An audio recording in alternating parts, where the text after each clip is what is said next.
성경 봉독하겠습니다. 요한복음 1장 14절, 요한복음 1장 14절 같이 봉독하겠습니다. 말씀이 육신이 되어 우리 가운데 거하시매 우리가 그의 영광을 보니 아버지의 독생자의 영광이요 은혜와 진리가 충만하더라. 아멘. 오늘은 우리를 구원하신 구세주가 이 땅에 탄생하신 그런 날입니다. 그래서 우리는 그날을 기념합니다. 하나님께서는 신앙적으로나 또 인생살이에 있어서 기념할 만한 그런 절기들을 지키라고 말씀을 하십니다. 왜 절기를 지키라 이렇게 얘기를 하시느냐 하면은 그 절기에 심겨져 있고 또 실려 있는 그 행사나 어떤 사건의 그 의미를 되새기기를 원하시기 때문에 그렇습니다. 구약에서도 그러하고 신약에서도 그러하죠. 구약에서도 하나님께서는 이스라엘 백성들에게 유월절을 지키고 또 칠칠절을 지키고 초막절을 지키라 이렇게 얘기를 하십니다. 그 모든 절기들이 하나님의 구원과 생명의 은혜와 관계가 있죠. 유월절 하면은 이스라엘 백성들이 그 죽음과 노예의 땅으로부터 구출된 그리고 구원받은 그 날이지 않습니까? 그 날의 의미를 기억하라는 것이죠. 그리고 칠칠절과 초막절은 추수, 수확의 그 기쁨을 누리면서 그 기쁨을 허락하신 하나님의 은혜를 또 묵상하라. 이제 그런 의미가 있는 것이죠. 신약도 마찬가지죠. 신약에서도 예수님께서는 당신의 살과 피를 기념하라. 이렇게 얘기를 하셨죠. 기념하라는 얘기가 그 뜻을 기억해서 실삶 속에서 실현하도록 노력하라. 이런 말씀이시죠. 실제로 이 두 개의 이 구약이나 신약 시대에 주신 이 절기를 지키라는 말씀은 사실은 명령입니다. 명령이거든요. 구약에서도 율법을 통해서 이렇게 명령을 하셨고 신약에서도 예수님께서 분명히 기념하라, 기억하라 얘기를 하셨거든요. 명령입니다. 그래서 우리 삶 속에서나 또 신앙상으로 우리 삶에서 계기가 되거나 또 구원의 깨달음을 주게 된 그런 일들에 대해서는 그 의미를 우리가 기억을 해야 되겠습니다. 왜 기억하느냐? 그 의미대로 살아가는 것이 중요한 것이죠. 그 의미대로 살아가는 것. 그 뜻을 위해서 이렇게 성경에서는 하나님께서 그리고 예수님을 통해서 절기를 기억하라, 기념하라 이렇게 얘기하십니다. 성탄절, 오늘 성탄절이죠. 우리의 구세주가 이 땅에 태어나신 날입니다. 신앙상으로 우리 인생과 영혼의 모든 그 경로 속에서 가장 분수령이 되는 그런 사건이지 않습니까? 이 사건의 의미를 기억하고 의미를 기억하는 대로 우리의 삶 가운데서 그 의미를 실현하도록 살아야 한다. 그것이 이 성탄절을 지키는 그 의미지요. 성탄을 지키는 의미입니다. 그러면 이제 그 성탄절에 대해서 우리가 조금 짚고 넘어가야 될 부분이 있겠죠. 뭘 기억하고 어떤 의미로 성탄절을 기억해야 하는 것인가. 그걸 같이 한번 음미를 해보도록 하십시다. 다른 복음서와는 달리 누가복음을 보면은 그 성탄절의 상황이 좀 더 자세히 설명이 되어 있죠. 천사가 먼저 등장을 합니다. 천사가 등장을 해서 목동들에게 구세주의 탄생을 일러줍니다. 그때 목동들은 어떤 상태에 있었느냐 하면은 한밤중에 바깥에서 노숙을 하는 그런 상황이었죠. 왜냐하면 양떼를 돌봐야 되거든요. 목동들은 풀이 있는 곳을 다니면서 양떼를 먹이지 않습니까? 그래서 밤이 되면은 또 거기서 또 노숙을 또 해야 되죠. 그런 상황이 있는 그 목동들에게 천사가 임했습니다. 천사가 임해서 구세주가 임했다. 이렇게 일러주죠. 엄청난 사건이 벌어진 겁니다. 엄청난 사건이 벌어진 것이죠. 그럼 여기서 우리가 의문을 갖게 되는 점이 한 가지 생겨요. 왜 목동에게 나타나셨을까? 이거 한번 우리가 생각해 볼 필요가 있죠. 왜 천사들이 그 인간이 건널 수 없는 그 간극을 넘어서 이 땅에 와서는 왜 목동들에게 구세주의 탄생을 일렀을까? 이거 한번 생각해 볼 필요가 있죠. 누가복음의 그 장면의 서술을 보면은 이 목동이 굉장히 중요한 의미를 갖죠. 목동이 지금 어떤 처지에 있다고 그랬습니까? 한밤중에 밖에서 노숙을 하면서 양떼를 돌보는 그런 상황이죠. 이 목동들의 그런 상황을 객관적으로 서술한 것이긴 하지만은 그 객관적인 상황이 사실은 인간의 처지를 대변을 하고 있거든요. 인간의 처지를 대변하고 있습니다. 한밤중이라고 하는 것은 진리의 빛이 없는 거죠.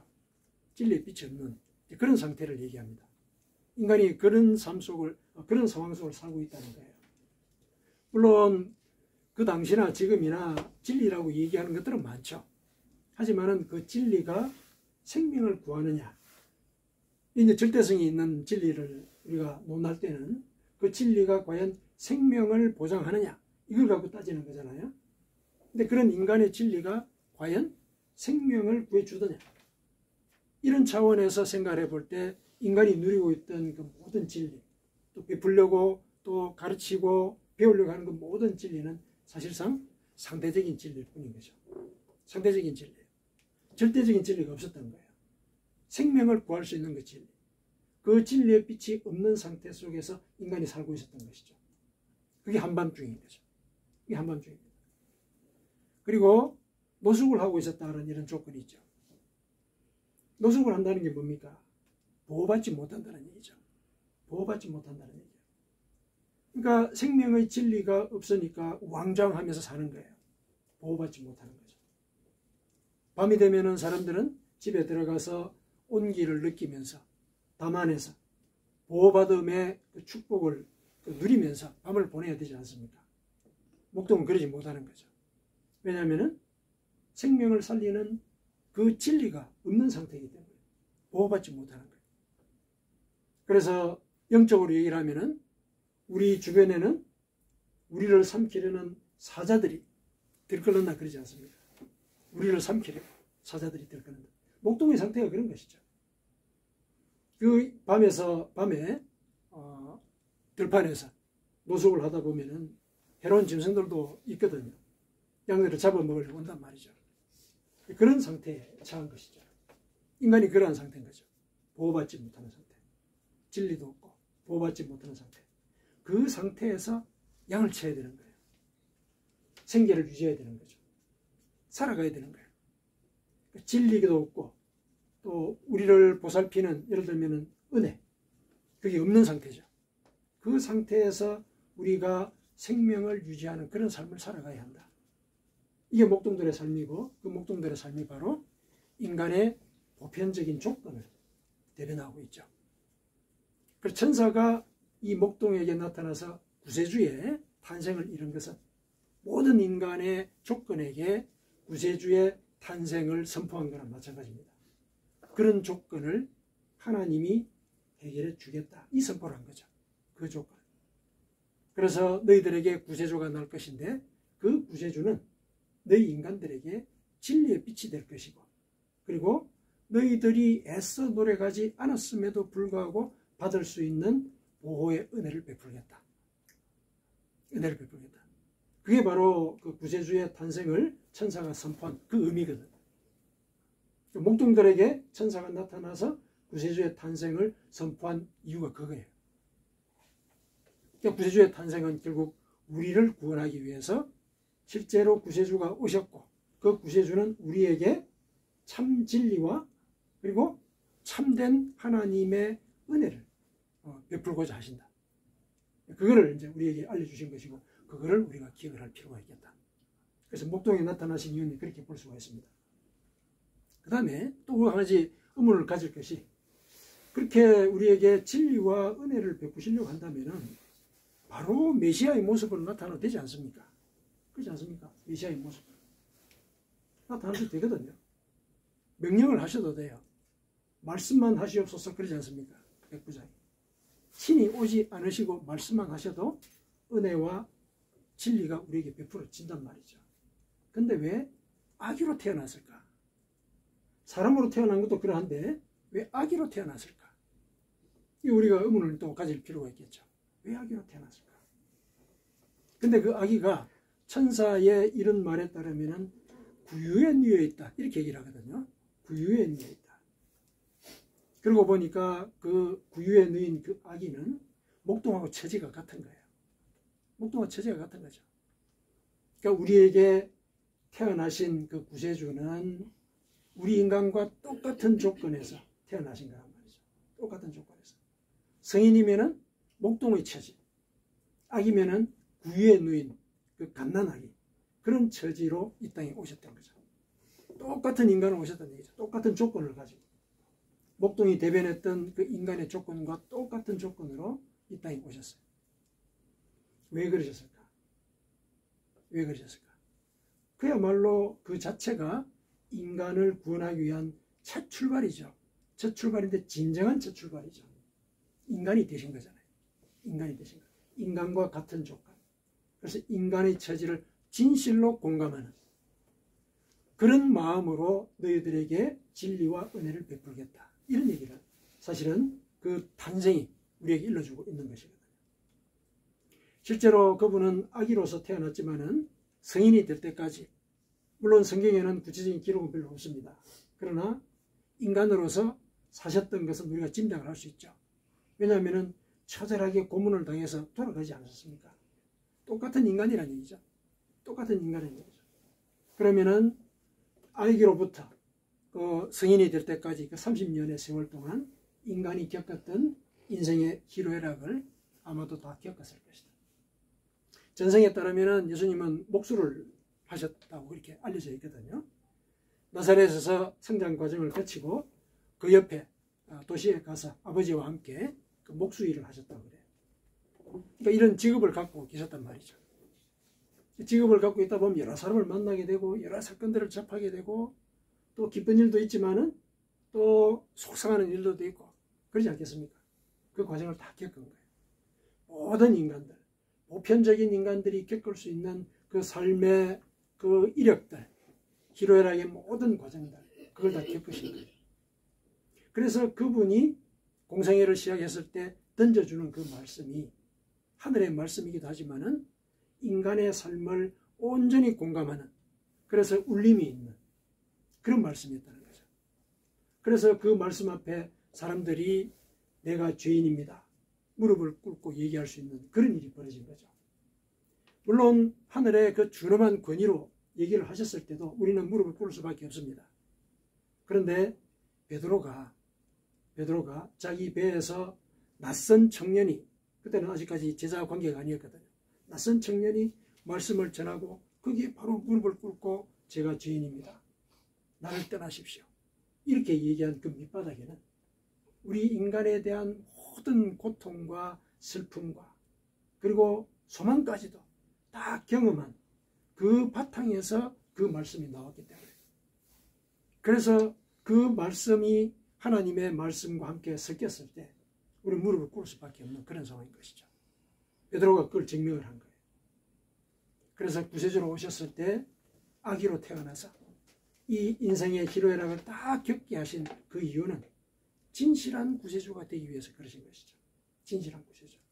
우리의 참으로 동반하시는 그런 은혜이지만은, 은혜를 베푸시지만은 그저 하나님의 분신으로서 우리 곁에서 계신 것이 아니라 우리가 되셨다는, 인간이 되셨다는 얘기죠. 인간이 되셨다는 게 그런 의미인 거죠. 그런 처지를 다 공감을 하고 우리에게 구원의 메시지를 전하고, 구원의 메시지를 전하는 그것도 말씀으로만 하는 게 아니죠. 몸을 바치신 거죠. 몸을 바쳐서 구원을 실현을 하신 것입니다. 그것이 이 탄생 이 전야에 일어났던 그 사건들에서 우리가 얻을 수 있는 교훈이죠. 하나님은 진실로 우리의 처지를 공감하십니다. 그 표시가 예수님이시죠. 아기로 태어난 예수님. 그리고 성인 시기까지 희로애락을 다 겪으신 그 예수님. 그런 모습이 되고 오셨죠. 그 모습이 사실은 하나님이 우리에 대해서 갖고 계시는 그 마음의 표현이거든요. 그 마음의 표현이에요. 하나님께서 우리에 대해 갖고 계시는 그 생각을 예수님이 우리에게 실제로 몸으로 보여주신 거죠. 그거를 성경에서는 성육신이라고 그래요. 성육신. 육신을 이룬다는 뜻이죠. 육신을 이룬다는 게 뭐냐면은 눈에 보이게 뭔가가 표현이 된다는 뜻이에요. 성육신이라는 것이. 육신은 우리가 다 보이지 않습니까? 만질 수도 있고 실체가 있는 거죠. 근데 하나님은 실은 인간의 눈에 보이지 않지 않습니까? 말씀으로 계시죠. 구원의 메시지도 말씀으로 전해주셨거든요. 근데 그 구원의 메시지가 인간의 몸을 입고 나타난 거예요. 예수님으로. 그 과정이 성육신인 거죠. 그래서 예수님의 그 인간으로서의 행적을 보면은 하나님이 우리에 대해서 어떤 생각을 갖고 계셨는지를 알 수 있는 거예요. 그게 성육신이에요. 그분이 탄생한 게 바로 하나님의 그 뜻을 우리에게 구체화시켜서 보여주기 위한 그 과정인 거예요. 그게 성육신인 거죠. 그러면은 그 성육신이 예를 들어서 우리에게 보여주고자 했던 그 구체적인 하나님의 생각은 뭐냐? 그거 따져봅시다. 물론 큰 틀에서는 구원이에요. 큰 틀에서는. 우리를 구원하고자 하시는 것이죠. 큰 틀에서는 그렇습니다. 좀 구체적으로 얘기를 해보자. 어떤 상태로 우리를 돌려놓기 위해서 그 구원의 메시지를 성육신하셨는가? 하나님의 생각은 창세기에서부터 나타나죠. 우리에 대한 생각. 창세기 1장 28절에 인간을 처음 만드시고 그들에게 복을 주시면서 축복하시면서 이렇게 얘기를 하셨죠. 생육하고 번성하여 땅에 충만하라. 땅을 정복하라. 바다의 물고기와 하늘의 새와 땅에 움직이는 모든 생물을 다스리라.